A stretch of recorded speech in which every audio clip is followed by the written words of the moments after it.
টেবিলে বসতে বাধ্য হচ্ছে যুক্তরাষ্ট্র। পারমাণবিক অস্ত্র তৈরির খুব কাছাকাছি আছে তেহরান। সম্প্রতি আন্তর্জাতিক পরমাণু সংস্থা প্রধানের এমন সতর্কতা এবং মধ্যপ্রাচ্যে আঞ্চলিক দখল ও মার্কিন প্রভাব হারানোর ভয় ট্রাম্পের জন্য ঘনিয়ে তুলছে বিপজ্জনক ঝড়। চলমান টানাপড়েনের মাঝে মাস্কট ও রোমে বসে প্রথম 2 দফার বৈঠক। ওমানের মধ্যস্থতায় উভয় পক্ষের পরোক্ষ আলাপে দৃশ্যমান অগ্রগতির পর আগামী 26 এপ্রিল তৃতীয় দফায় বৈঠকে বসবে তেহরান ওয়াশিংটন। ট্রাম্পের কঠোর হুমকি কিংবা সমঝোতার বার্তা কাজে আসছে না কোনো কৌশল। পর্দার আড়ালে চলা কূটনৈতিক লড়াইয়ে খামেনি জানান দিচ্ছেন, ইরানকে দমিয়ে রাখা এখন আর সহজ হবে না। 19 এপ্রিল ইতালির রোমে ওমান দূতাবাসে অনুষ্ঠিত হয় তেহরান ওয়াশিংটনের দ্বিপক্ষীয় বৈঠক। 4 ঘণ্টাব্যাপী আয়োজনে মধ্যস্থতা করেন ওমানের পররাষ্ট্রমন্ত্রী বদর আল বুসাইদি। মুখোমুখি আলোচনার পরিবর্তে আলাদা কক্ষ থেকে বার্তা আদান প্রদান করে 2 দেশের প্রতিনিধি দল। গঠনমূলক আলাপ হয়েছে বলে জানান ইরানের পররাষ্ট্রমন্ত্রী আব্বাস আরাগচি। পরমাণু কর্মসূচি সংক্রান্ত বৈঠক নিয়ে আন্তরিকতা দেখালেও পশ্চিমাদের প্রকৃত উদ্দেশ্য সম্পর্কে প্রশ্নও তোলেন তিনি। এদিকে যুক্তরাষ্ট্রের পক্ষ থেকে স্বীকার করা হয় সন্তোষজনক অগ্রগতির কথা। এক মার্কিন কর্মকর্তার বরাত দিয়ে প্রভাবশালী সংবাদ মাধ্যম অ্যাসোসিয়েটেড প্রেস জানায়, এরই মধ্যে চূড়ান্ত হয়েছে পরবর্তী বৈঠকের পরিকল্পনা। গঠনমূলক পরিবেশে আলোচনা অনুষ্ঠিত হয়েছে। আমরা 2 পক্ষই সামনের দিকে এগিয়ে যাচ্ছি। খুব বেশি আশাবাদী হওয়ার কোনো কারণ নেই।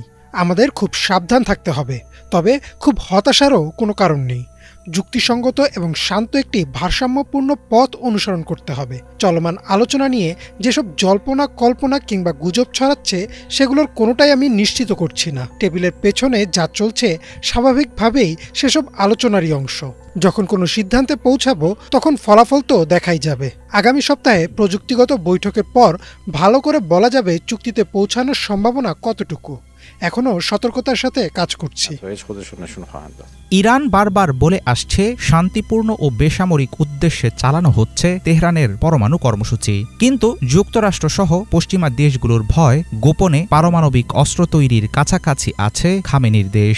ইরান পরমাণু অস্ত্র অর্জন থেকে খুব একটা দূরে নেই। সম্প্রতি আন্তর্জাতিক পরমাণু শক্তি সংস্থার প্রধান রাফায়েল গ্রোসির এমন মন্তব্য নতুন করে উস্কে দিয়েছে পুরনো আশঙ্কা। তবে শুধু পরমাণু কর্মসূচি নয়, চীন রাশিয়ার কৌশলগত সমর্থন, মধ্যপ্রাচ্যে আঞ্চলিক মিত্রদের নেটওয়ার্ক, নিজস্ব শক্তিশালী ক্ষেপণাস্ত্র সক্ষমতার উপর দাঁড়িয়ে পশ্চিমা শিবিরের জন্য ইরান তৈরি করছে হিসাবি চাপ। ফলে বিশ্বের সবচেয়ে আগ্রাসী পরাশক্তি যুক্তরাষ্ট্র বাধ্য হচ্ছে সমঝোতার পথ খুঁজতে।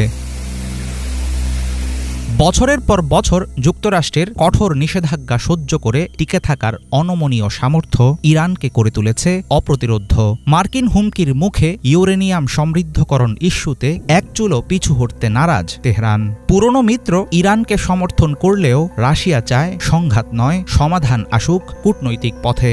26 এপ্রিল ওমানের মাটিতে হতে যাওয়া পরবর্তী আলোচনায় ঠিক কত দূর এগোবে 2 শত্রু দেশের পারমাণবিক দর কষাকষি, সেটা নিয়ে থাকছে অনিশ্চয়তা।